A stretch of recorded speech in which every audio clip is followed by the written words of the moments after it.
Hey everybody, welcome back to Keeping It Real with Tiff and Carl. I'm Carl Rabun, And I'm Tiff Salcido. and we and you all are in for a treat today.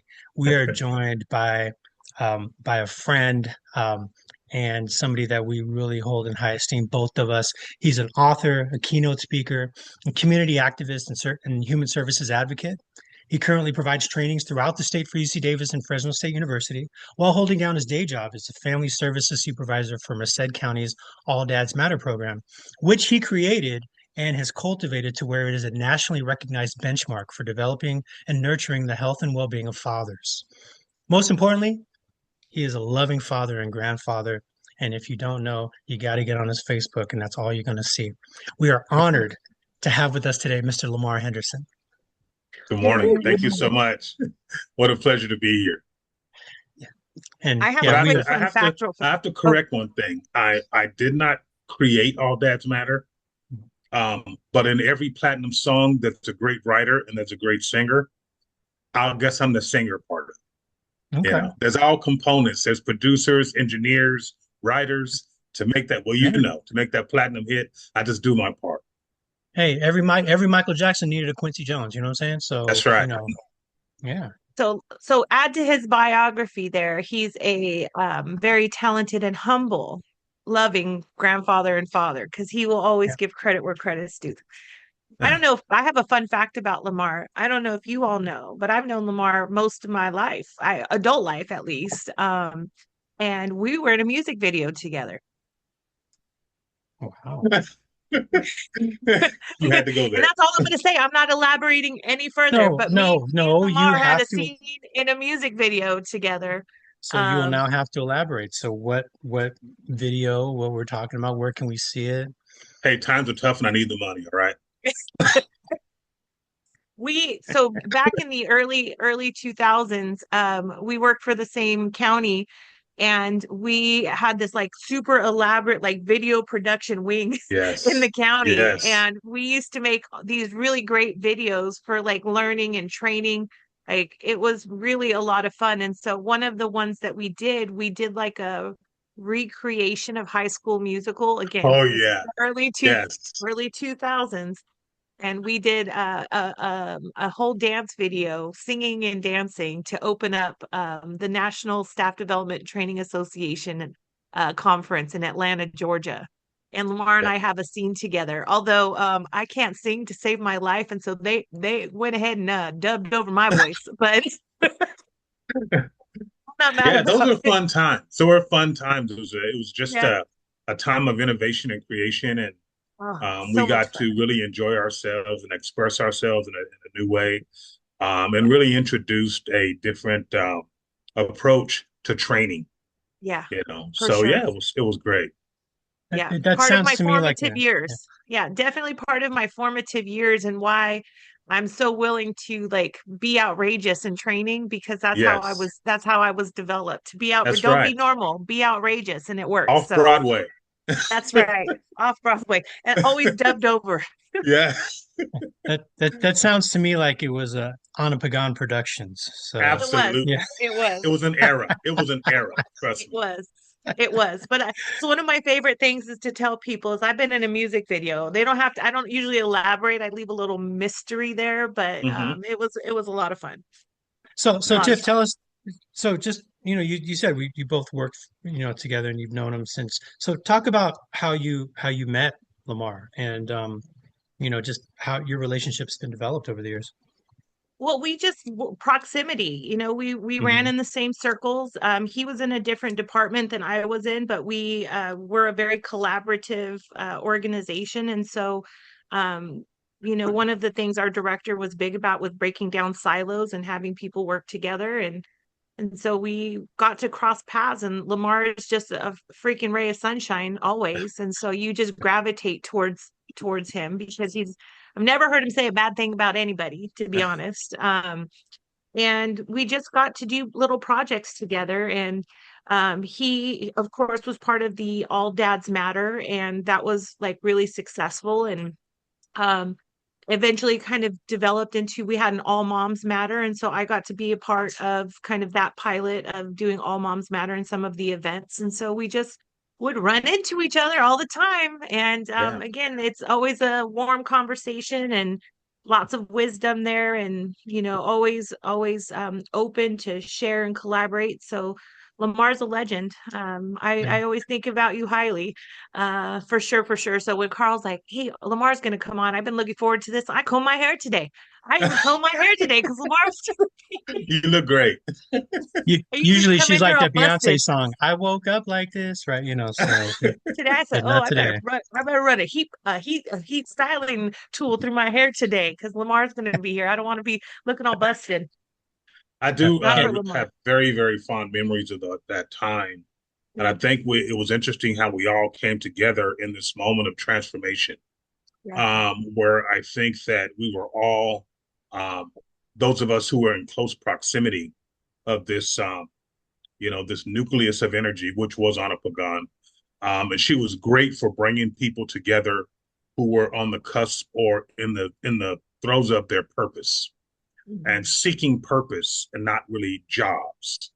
And she had a great eye for talent. She had a great eye for potential. And she was all about courageous people. She was all about people who were ready to push through their fears to get to, some self-actualization and being and no longer being afraid of being special and unique and dynamic. She was a kind of leader and personality to where she couldn't afford to have scared people around her, right?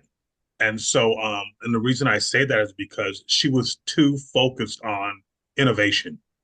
She was too focused on evolution, and she was bringing forth people who um, would, in previous systems, might be marginalized or unrecognized. And she was all about coloring outside the lines.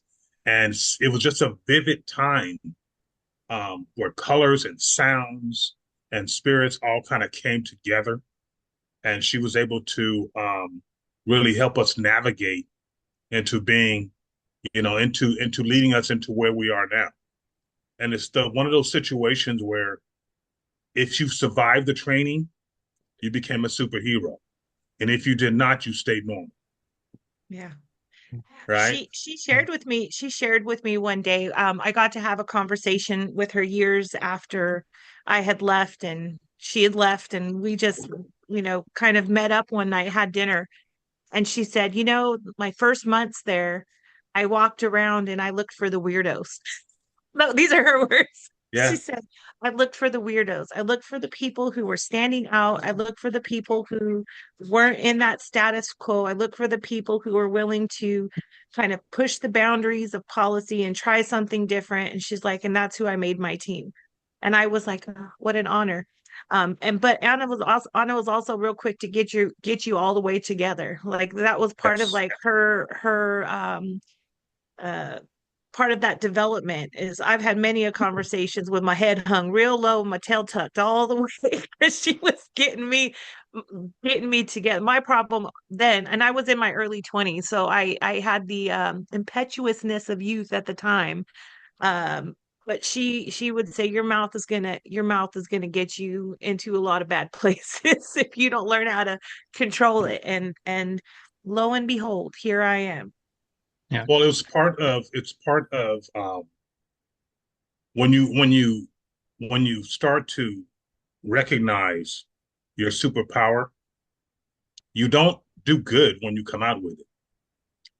When Superman started flying, he didn't start flying saving people.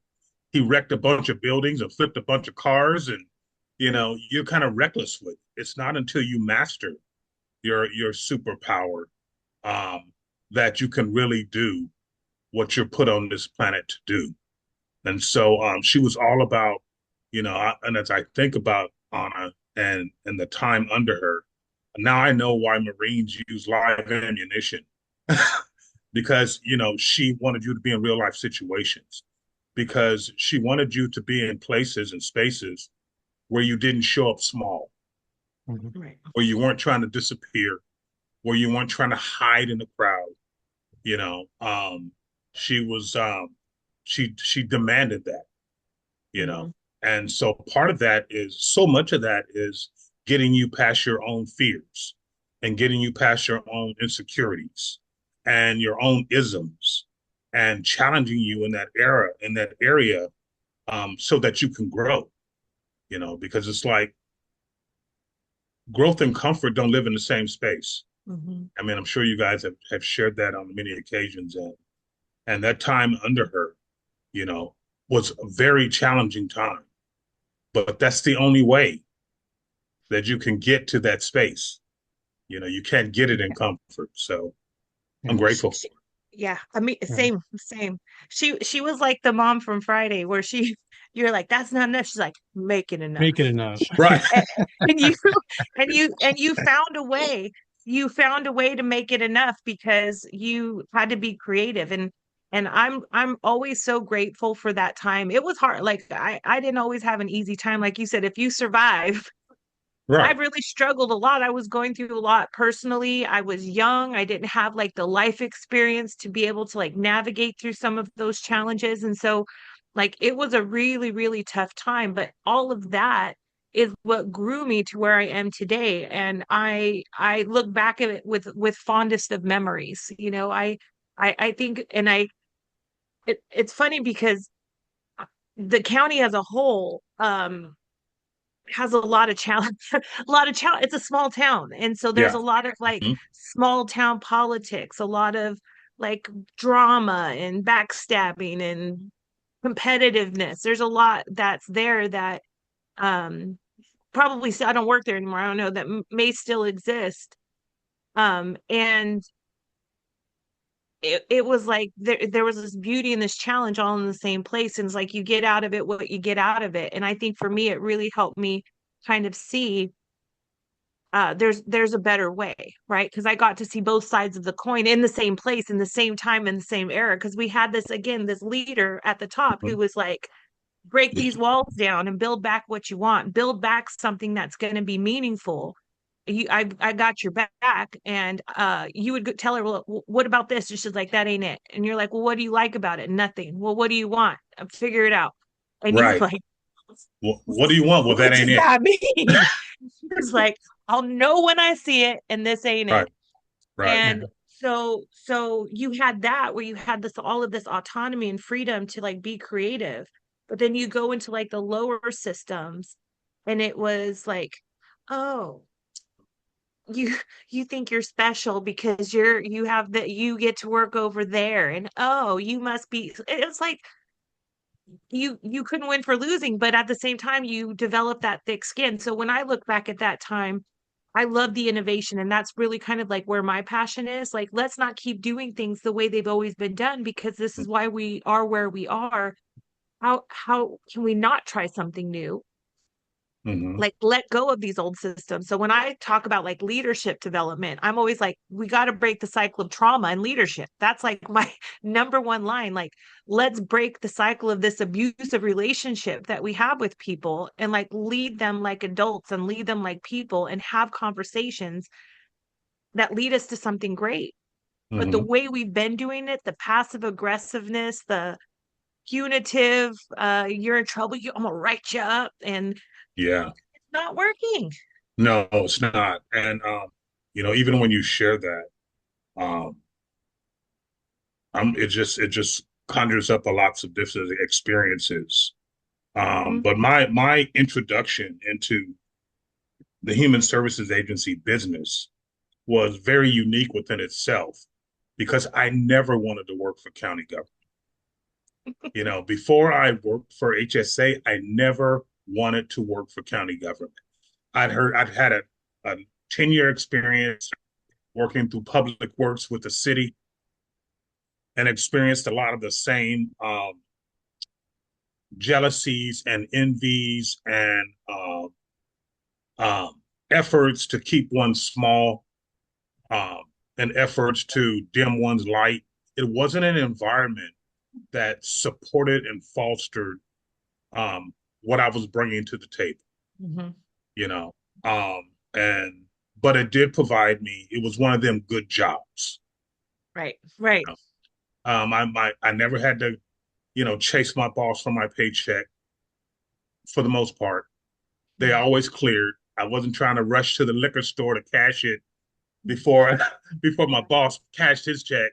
So, there Yep.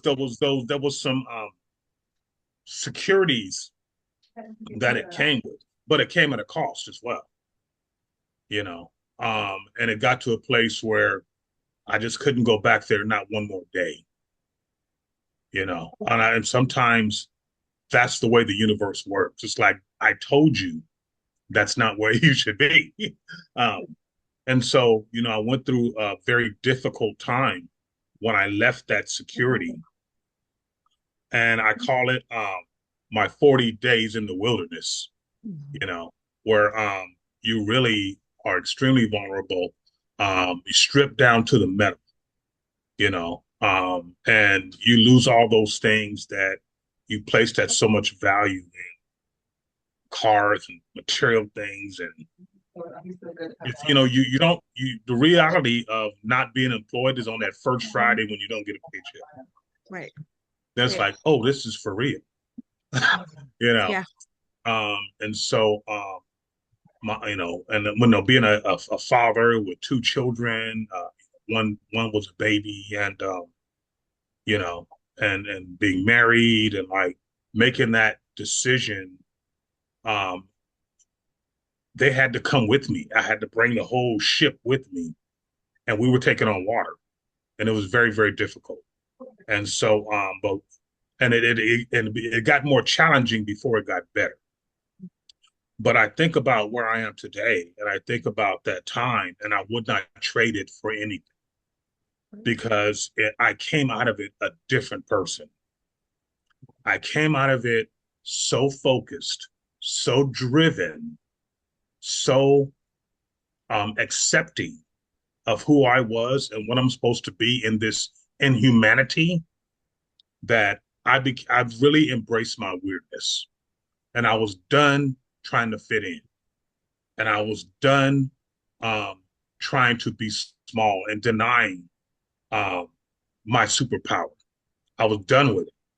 I had worked so hard, nearly killed myself to try to be normal, and it just wasn't working, because there's an old song by R&B singer Teddy Pendergrass that says, "You can't hide from yourself, because everywhere you go, there you are." There you are. And so I came out of it. We came out of it as a galvanized as a family, galvanized as Hendersons. And in that moment, in that space, I knew I would never take a job ever again in my life. If it was a purpose, it wasn't for me. And I had to be okay with that, you know. And so I began to find myself in spaces that supported that growth, you know, working with um, Merced College. And I started out as a transportation driver for the ILP program, working with emancipating age foster youth, and then moving into being a classroom aide, and then being an adjunct instructor, and which is where I met and came into. Um, at the time, it was Patricia Evans and Caesar Vera. And well, what's funny? We talk about Anna. It's interesting how the universe works, because I met Anna in my role as an ILP worker. And it was a time when she was coming in to make some modifications to the ILP program. And I met her, and she's Anna will look at you kind of side eye and check you out and how you're moving in space, right? And so, to make a long story short, we started talking, and Anna started her career in social work in Kern County. Well, my grandmother was a foster mom for numerous children. I had so many cousins, that were foster youth, and she adopted three. One was my uncle Ramon, and Anna was his social worker. We didn't know that until all these years later, and so, and then her best friend, Miss Felton, was a PE teacher at my high school. So we had these connections, right? But Anna was like, yeah, you know these people, I know these people, but that don't make me vulnerable to you. You still got to walk the hot coals, you know. And so, fast forward to my time as an adjunct instructor with the college and just loving my experience working with foster youth. And it was interesting because I was the only male instructor, African American man working with a lot of youth. And when I went into it, my fellow instructors would say, these kids are terrifying. They fight in class, they cuss me out, they do this, they do that. And I never, ever had that experience at all. Never. And I'm like, who are you talking about? What kids are coming in? I don't get it. And then I figured out that, you know, how are those youth supposed to feel safe if you're afraid of it? Right. They can't trust you if you're scared, right? And so it was one of those situations where like, you know, we have people in lifeguard towers who are afraid to get wet. And you just can't be effective. And foster youth, they've been through enough so much in their life that they picking that up in a minute, you Right. know. And so they respond to it accordingly. And subsequently, I had a beautiful, matter of fact, I still have great relationships with some of my youth today.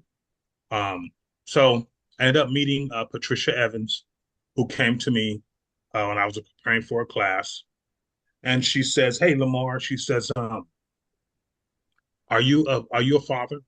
I said, "Well, yes, I am." And that was back in the days when you didn't have phone with pictures. You had a wallet with pictures in the plastic sleeve, right? I go, "Yeah, here's my family." It shows her pictures. She's like, "Okay." She says, "Oh, Merced County is thinking about starting a fatherhood program. Would you be interested?" And I said, "Well, that sounds very intriguing, but Patricia, I have a full-time job, I have a part-time job, I'm a student, and a father and a husband. I ain't got no volunteer time. I love the purpose, the mission, but I just can't, I don't have any time, you know." She said, "Well, I talk to a lot of youth and they see you as a father figure." I said, "Well, thank you. I appreciate that. I love them too. I truly do. But I'm just trying to be real." She said, "Well, will you at least take a meeting with the director?" I says, "Absolutely, because this is interesting to me." So about a week later, I met with Patricia Evans, Cesar Vera, and Anna. And this is when George Bush and the federal government were doing those smart marriages or healthy marriages initiative. And part of it was fatherhood. Okay. And so the county was going to apply for, this $1 million grant to launch this fatherhood program. And Caesar, actually, Merced County had initiated a fatherhood initiative years before, led by then the director of the Merced Community Action Agency, Bill Ruth, and Scott Pettigrove. Do you remember Scott Pettigrove? And I some of remember those Scott. gentlemen, yeah, in our community, they were like, all the research came out around fatherhood, all the negative outcomes. Of course, they were kind of, inspired by it, and that. So, Community Action Agency originally brought boot camp for new dads to Merced, and it was a community action agency program. And Cesar Vera was one of their first boot camp coaches, and he was also one of their first boot camp participants as a new dad. Mhm. And so he kind of, as the money ran out with the community action agency, they were ready to let it sunset, and that's when he brought the idea to Anna. And Anna being Anna, it's like, okay, I'm not piggybacking on anybody. We'll let it die, and then we'll take it over and reinvent it, in a more robust way. And so anyway, I meet with them, and it was a very unique experience because it was the first time in my life I'd ever gone to a job interview when I wasn't looking for a job. Mhm. So the power dynamics are quite different, you know. And I was working at the time for in my day job as a personal service coordinator for a pilot program offering what was considered intense case management to the dual diagnosed, homeless, mentally ill, drug addicted in Stanislaus County. And I loved work. I loved it. I got to just support and experience amazing recovery. And I'm seeing these relationships, uh, folks' relationships with themselves, with their mental health. It just was just incredibly eye-opening education in humanity. I was so grateful for it. And it fit where I was in my life when I was looking for purpose and not for a job. And so I didn't need a job, you know? And so they're telling me about this idea for All Dads Matter. And I basically had three questions. And so they're talking about this $1 million for 5 years. And I said, well, this is what's important to me. I said, number one, every penny allocated for the initiative must go to the initiative. I will not participate in a shell game. If you're trying to get the money for this, to shift it over for this, then I'm not your guy. You need to go with someone else. I said, secondly, I need to know what the 10-year vision looks like for this program. Because if you're talking about bringing something this impactful into this community for 60 months, what happens on the 61st month? If it's going to die, then I consider that doing more harm than good, and I'm not your guy. I said, then lastly, I cannot take a grant-funded position because I have a wife and I have children, and we need dental, and we need vision, and we need medical. I need a retirement. So you could pay me $200,000 a year, but what happens on the 6th year? So figure those things out, and when you do, you can call me back. And I left. you know, mic drop, and I left, and right, I wasn't really tripping on it because I was like, I feel like I was where I was supposed to be, but I was feeling the draw to it. And so about a week later, I got a call back from her secretary and said the director would like to meet with you again. I'm like, okay. So I show up and we meet in the director's conference room, and she has all her deputy directors in there, right? They're all around this long table, and I'm sitting at the end to the left of Anna, who's at the head of the table, and they're talking about this grant and this money. And I'm sitting there thinking, why am I here? I don't work for you. Um, I told you, I expressed, my concerns. And she's just watching me watch them. And then after a while, she says, I want everybody out of the room except Lamar, Patricia, and the director of personnel. And they all looked at her like, what? Like she was on everybody out of the room. That's Anna, Anna. And she has a flair for the theatrics. And so a little bit. She said, yeah, everybody out of the room. And they're looking at me like, who's this guy? Like, why does he get to stay? So they leave. And Anna turns to me and she says, Lamar, what's it going to cost me to get you to come to work for me? And I was vexed because I've always been in situations when I asked how much does it pay. I've never been in a situation where they said, how much are you worth?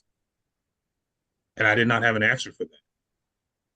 But what I said was, well, I have some financial goals for my family and I for the next few years. If you can support me on that path, then maybe we can do something.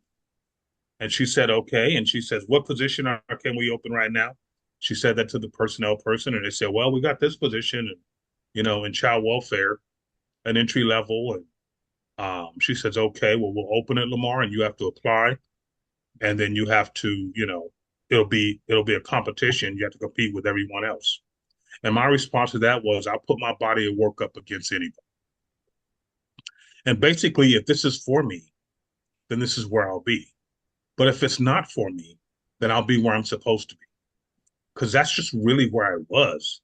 There was a boldness that comes out of survival that you can only get from survival.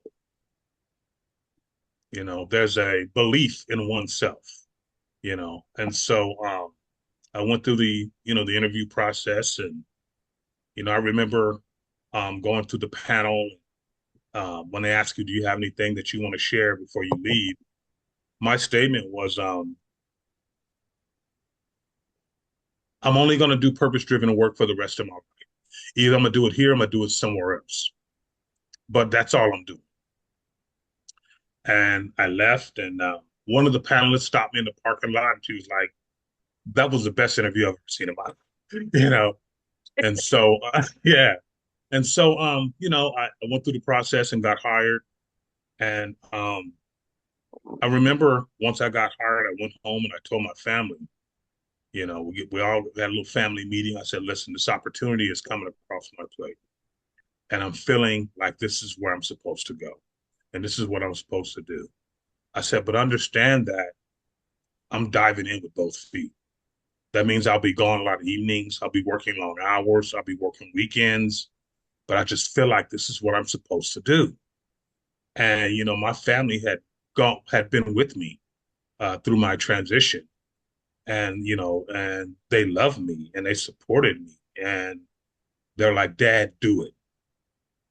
Do it. This is what you're supposed to do. And so I got the job, and I had a small little cubicle in the youth center on Main Street, West Main Street by Parole. I know exactly where it's at. Yeah. I know exactly. Yeah. And so, all I had was a diaper bag from boot camp for new dads, and really no program, no guidance, there was no job description because it never existed before. And for 3 days, I sat in my office waiting for somebody to tell me what to do. And then on the third day, I said, well, let me go online and look up programs within our community that serve families and see who will let me do a presentation on our program. And the first invitation I got was Children's System of Care. You remember that program? Children's System of Care. And so they invited me in for a staff meeting because staff meetings are boring and they always want, a guest speaker. And I went in and I talked about boot camp for new dads, and I shared my experience being a first time. And I shared my experience with pregnancy. And she was my girlfriend then, she was with my wife then. And then I shared my experience of what it was like when my daughter was born. And she heard my voice and she turned to find me. And I was like, man, I was just so deeply impacted by it and was able to share it. And so I finished my presentation. Then it was lunchtime. By the time I got back to my desk, I had 3 more invitations from 3 more different agencies to come present. And so I just went on tour, but at the same time, I remember my first client was this young African American gentleman. He was referred to me by Juvenile, who was about to be a father for the first time. And he was struggling with the desire to want to be the father that he never had, and his loyalty to his street life, and the pull of those two dynamics.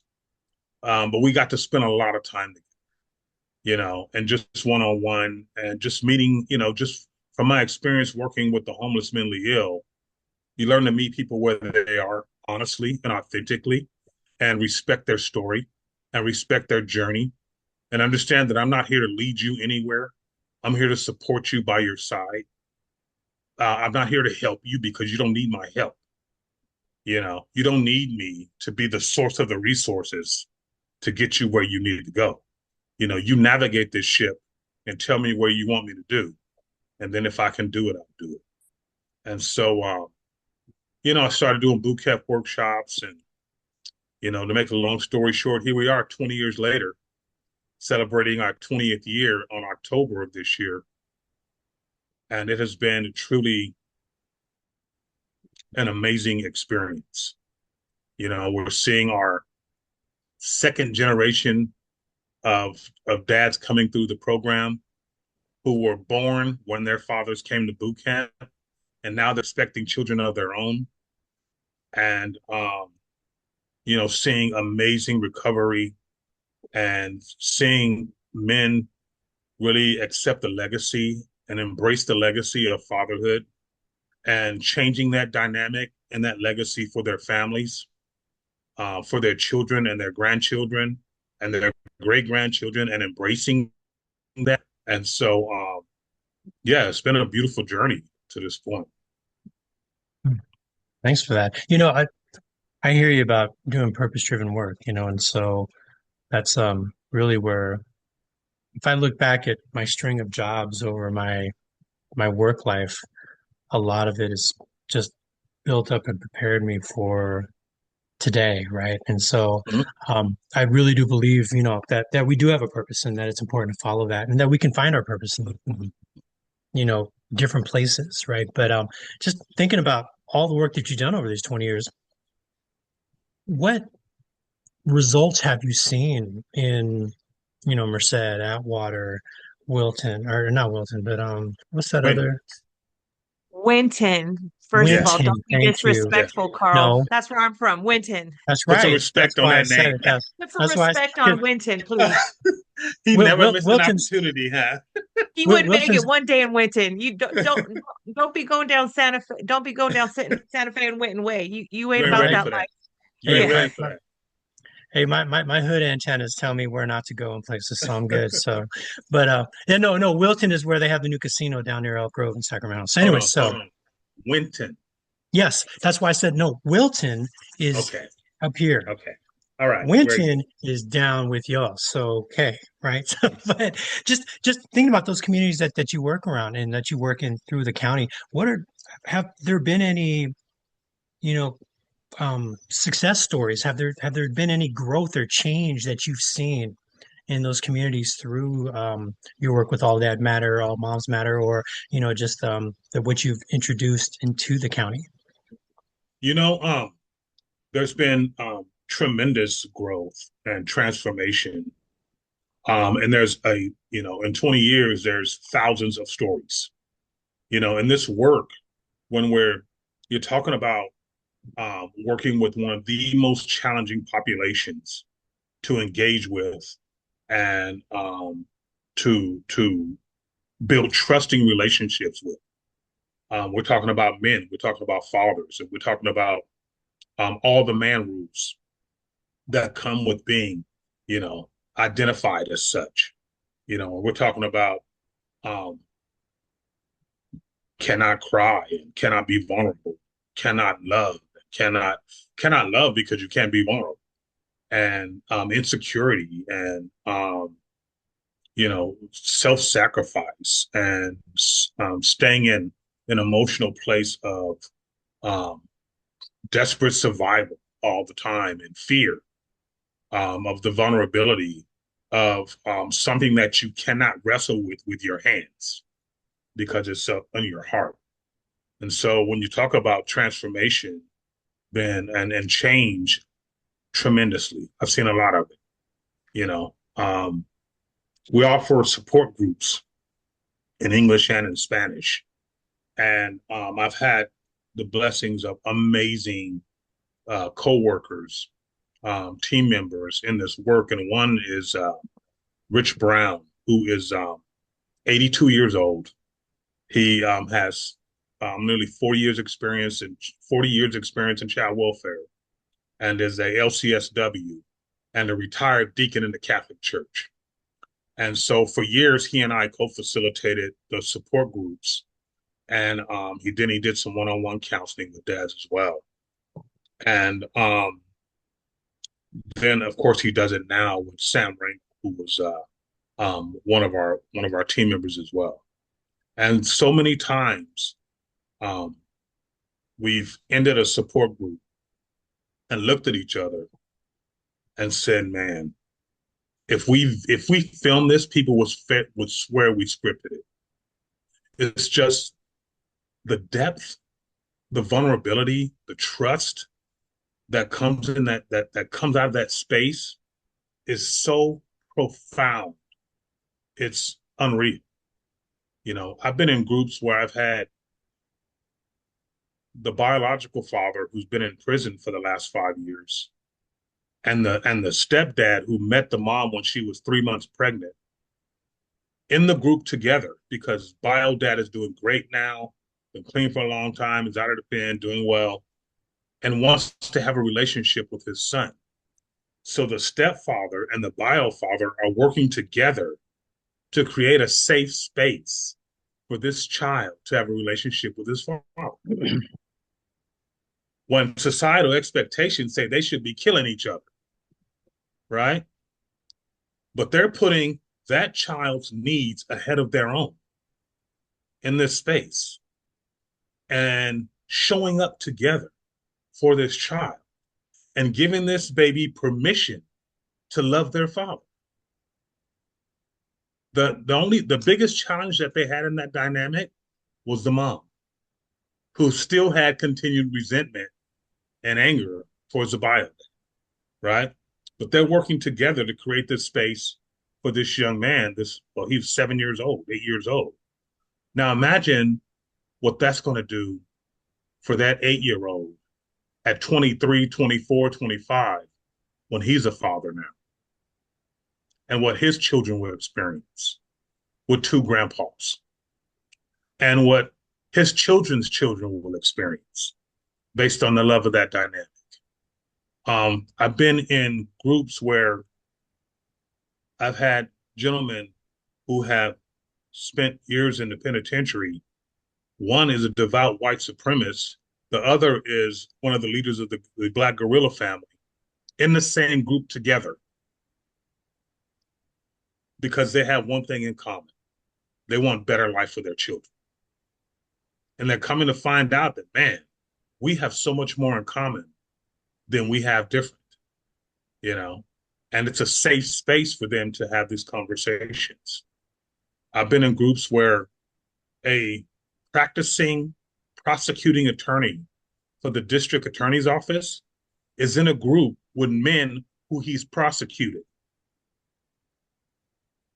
And they're saying, come right in, this is a safe space, and supporting him as he goes through custody, a custody battle with his ex. So the impact is hard to measure because it's qualitative.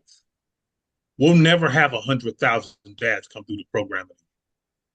And one of the challenges of government work is that we count heads, not hearts. Yeah. You know what I'm saying? We count heads, not hearts. And but the transformation, the introduction to an opportunity to address one's traumas, address the way those traumas are affecting their lives and creating barriers to their relationships with themselves, with their partners, with their children, and introduce a safer space is, from a qualitative perspective, I know my opinion is biased, we are the best in the country. Now, the federal government did send evaluators that come out and did an evaluation of our program probably about 6 or 7 years ago. And they came out with the same results. They met the families, they met our partners, they came to boot camp, they came to a men's group, and they were like, we haven't seen something like this anywhere in the country.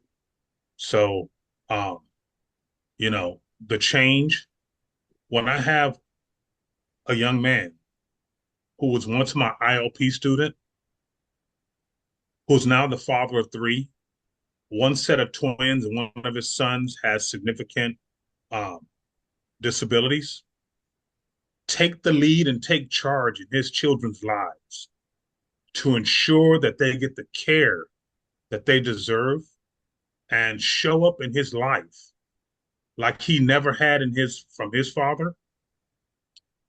Now imagine what that's going to do for those children. Imagine what that's going to do for his daughter and the kind of partner that she chooses in her life, to have a father that showed up like that in there. So, that's the impact of All Dads Matter in this work. We're talking about an impact on humanity. And, I don't apologize for saying that, because where the hell do you think humanity comes from? Us. We are humanity. It's not some island, you know what I'm saying, where they're creating people that are changing the world. Every single one of us have the ability to do that every day if we show up and accept that mission if we choose to accept it, and get out of our own way. So, and I've been so extremely blessed, so extreme. I don't know what I've ever done in this life to ever like bear witness to see it, but I'm just humble and so grateful to just do my part. Yeah. A couple of things, like, first of all, you made me cry twice today, Lamar. Twice. All right. Third And time, Tiffany is tough. She I'm hard. soft. Soft now. What are you talking? I used to be tough. I'm just like a big walking softy nowadays. But like, I love hearing this, and I think part of, yeah, that's the heart. Yeah, girl. The two things that really are standing out to me here is, I think the success of this program really comes because it's not performative. I think anybody who, it's not checking boxes, it's not trying to get the head counts. It's a labor of love. Mhm. And that is evident. Like, for people who don't know like where this is located in California, it is not a prestigious area. It's a lot of crime, a lot of poverty. And this is not to knock the area. This is just what is. It is what it is, right? It's just what it is. But the people there are loving and caring people, but there's a lot of like historical trauma that has to be overcome. And like, I'm not a man. I've never been a man, but I would never I mistake you raised for one either.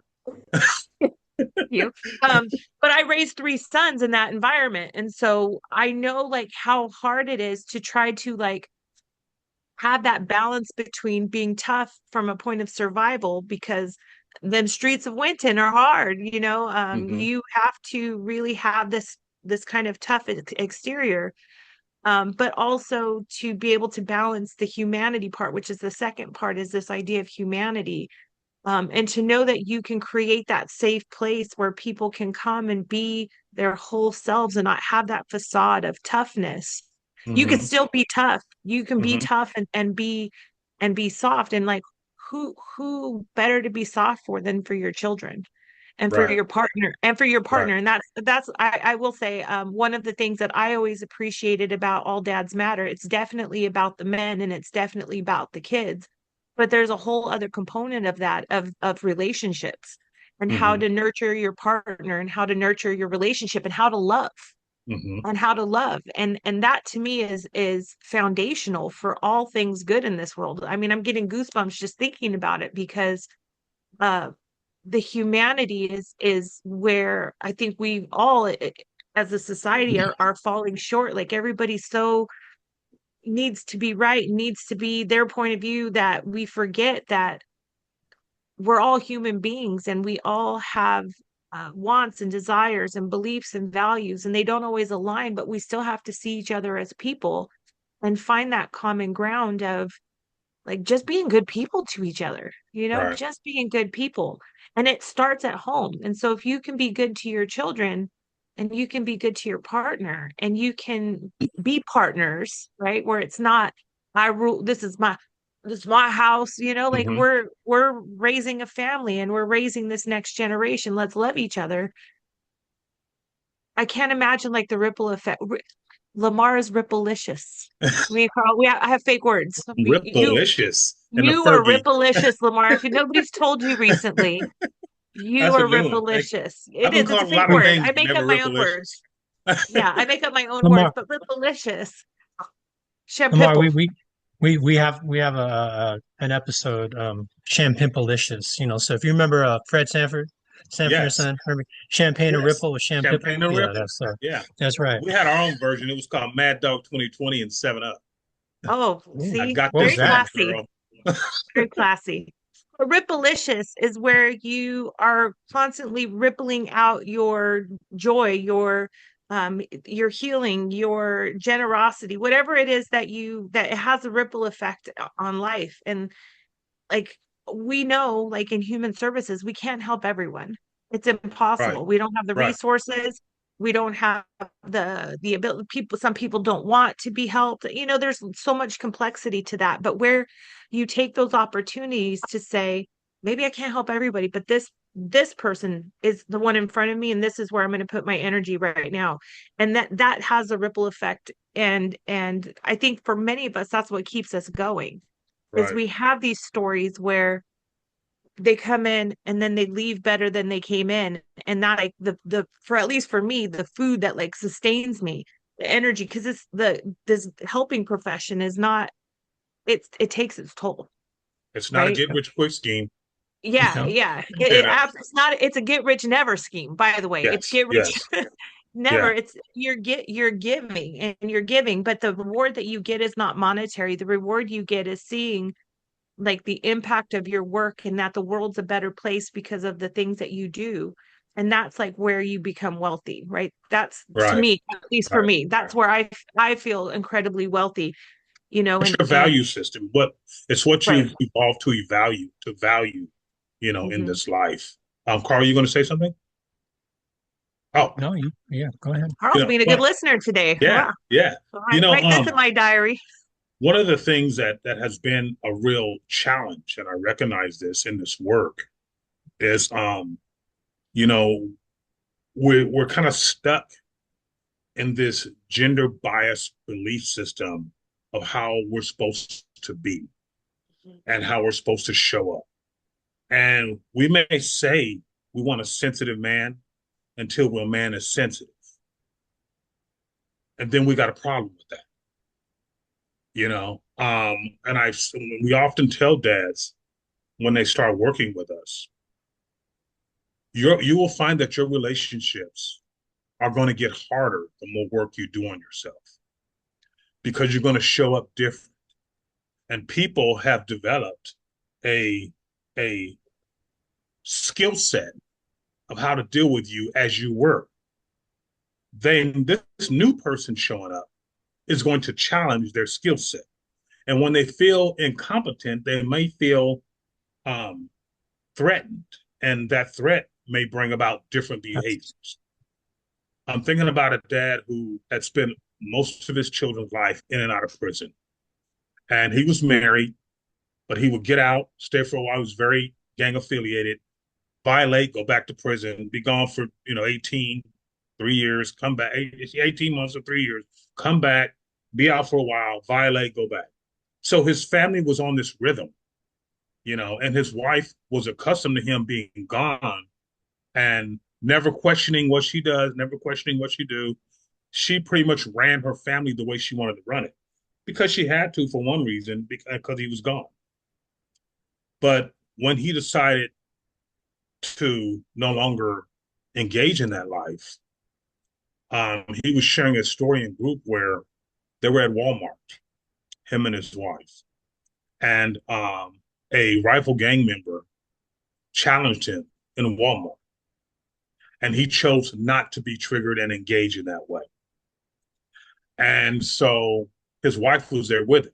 He's like, dude, look, whatever, going about your business. I'm getting my stuff and leave. And the guy kept going and persisting. Pretty soon he said, let's just go. We'll come back. They go back to the parking lot and he's getting in the car. And his wife looks at him and says, you acting like a real little pussy right now. You let that dude punk you like that? And his response is, am I supposed to? I thought you wanted me to be different. You've been telling me that I'm not here. If I get into it with them, I'm going back to prison. I thought you wanted me to practice different behaviors. not you wanted me out here, right? Right, right, right. Yeah. But she was accustomed to dealing with the old him. she was really struggling to deal with the new him.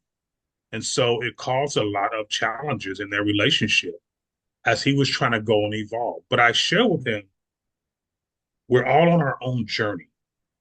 Sometimes we could be in a journey together, but you are on yours and she is on hers. That don't mean y'all at the same place all the time. There'll be times when you're here and she's here, or she's here and you're here. You guys have to respect the fact that both of you are in motion. That is the goal, you know. And but it's difficult if that type of communication and that type of acceptance of growth has never been modeled. So you don't know how to deal with it. It triggers insecurities. It triggers vulnerabilities. And we don't always behave well in those type of circumstances. So, you know, and for men that come in, let me just say that we never allow any mom or woman bashing and all that. This is not the space for that. If a dad comes in and he's telling us about how horrible his children's mother is and how she does this and how she does that, my next question is, well, what was it about her that made you choose her to be the mother of your children? He's like, well, what do you mean? I'm like, well, you know how babies are made. And it ain't from drinking out the same straw. You know, once you have unprotected sex with someone, you're potentially choosing them to be the mother or father of your child. What was it about her that made you choose that? Well, I never really thought about it like that. Well, maybe it's not the pick, maybe it's the picker. You know, check yourself, you know, and then examine, what is it about her that made you choose her? What is it about her that was normal and comfortable in your life to make you choose this person? You know, and then was like, well, what was your relationship like with your mom? you know, which is like, they're not ready to go down there, but it's like, it's really examining the DNA of how we do relationships. So yeah, it's a lot of qualitative work, in-depth work, um, that's often so challenging in government agencies because, I've often felt that government agencies is where innovations go to die because we're only funding disparity. We're not funding, success in that area. We're not funding relationship with success or, philosophical success in the way people see it in relationships. We only have money for interventions. We don't have money for prevention. You know, we're cutting school budgets, but the prisons are doing just fine. you know, it's interesting to me as I watch the school budget get cut, but I'm watching the new additions to the county jail. There's workers there 5 days a week. Those checks cleared, you know. So you kind of go countercultural to um, what can also be perceived as government work. Um, and so, it took all the pieces, the right pieces to come together to get us to where we are now. But I can tell you that one of my struggles as a leader in this space is those constant battles. And I know that part of our conversation will be around leadership. And I find that often within these institutions, we are elevating people with authority and positions and titles and to be leaders that have no leadership skill set. Their skill set is that of an analyst. No knocks on analysts. We need analysts. But you manage resources, you lead people. And when that vulnerability presents itself, then it triggers their vulnerability and they get aggressive. And the aggressiveness is you challenge my area of incompetence. I need to get you the hell out of here. So it's part of it is navigating those spaces so that the team and those folks that are coming behind me can do their work